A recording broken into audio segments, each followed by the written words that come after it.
Does it drive you crazy when you can't find something in your workshop or on the job site? Honestly, it makes me insane. And I'm most frustrated with myself for not being able to organize things in my workshop once and for all.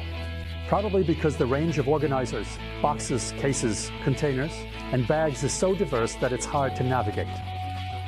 And out of fear of grabbing something unsuitable, I stored fasteners in coffee jars until recently.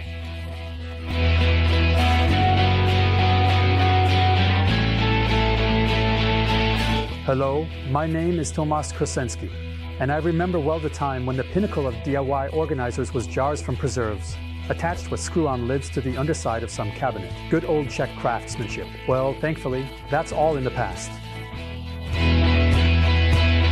Dignified replacements for preserved jars are available in a huge variety of options. The choice of materials, colors, sizes, and designs is up to us. From my own experience, I would like to offer two observations. It's very practical if the entire organizer, or at least part of it, can be taken outside the workshop. In addition to organizers that are firmly hung on the wall or placed on a table, there are also portable types that additionally have removable compartments. And the best ones are standalone, lockable boxes with the option to hang on a belt. A durable yet transparent material should be a given, so we can keep track of the contents of the box.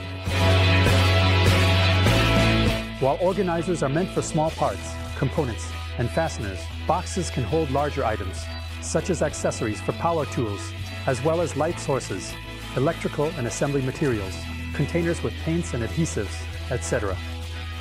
However, their task is essentially the same: to provide organized storage for workshop equipment and protect it from dust. That's why they are mostly made of transparent plastic, which is profiled in various ways for strength. For presses, they also provide the ability to connect multiple identical boxes with some kind of lock, or at least the option to stack the boxes. Personally, I prefer to store individual boxes separately because getting to the very bottom one when a few are stacked on top of each other is a real hassle.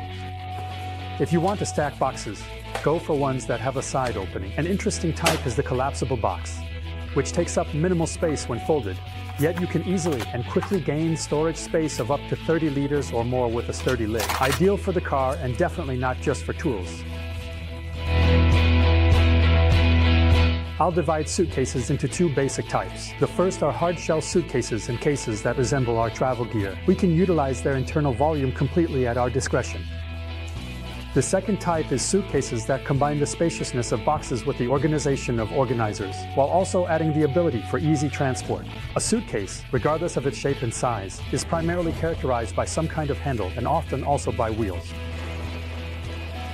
The first mentioned type includes cases and suitcases of various sizes and proportions, so we can choose the most suitable one for a specific need. It's practical when they are equipped with rubber seals to prevent water ingress and loops for attaching locks and seals. Larger variants have a retractable handle in addition to a folding handle and rolling wheels. High strength and long lifespan are ensured by quality plastic, such as polypropylene. Waterproof cases also include a valve that eliminates overpressure or vacuum when closing or opening the lid. A waterproof case can also serve for the safe storage of delicate electronics at home and on the go. However, the case can also be a kind of hybrid between a box and an organizer. This type is the most common among craftsmen, handymen, and DIY enthusiasts. As soon as I need to head out of the workshop for an installation, I fill it with tools, fasteners, and all sorts of accessories. Cases usually offer a main undivided space with an insert for small items. They often include closed organizers, whether permanently attached to the case or removable. It's usually a good idea to have several different cases, as the composition of the equipment varies depending on the type of work ahead. But sometimes they need what you might call half of the workshop. That's when something bulkier and preferably on wheels comes in handy, because a filled case. Everything in one, that's how modular systems resembling a mobile workshop can be characterized. We can assemble the set according to our needs, so we don't have to drag along half-empty boxes, just the parts that we fill. Such a container can also serve as storage space in the workshop, so we don't have to fill it up every time and then empty it out again. On the contrary, we can always have everything we need at hand and in the same place, both in the workshop and in the field. An alternative to cases is tool bags. Traditional leather ones now face competition from bags made of durable fabric. They are lightweight and very compact when empty.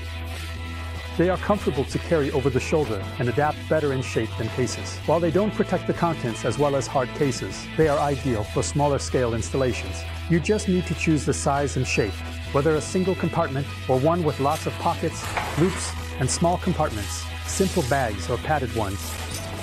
A separate type is the belt bags, resembling a tool pouch. Fishers in North America can't do without them, and our craftsmen are starting to appreciate them too. Personally, I've been using such a belt for years and wouldn't trade it for anything. And again, we have a choice between leather or synthetic materials with various numbers and sizes of pockets. And at the top are bags with padded belts and shoulder straps for distributing the weight of the tools. To sum it up, there's no reason to have chaos in the workshop and constantly search for something in the field. Maybe my tips will help you acquire a suitable storage system, whether for the workshop or for the field.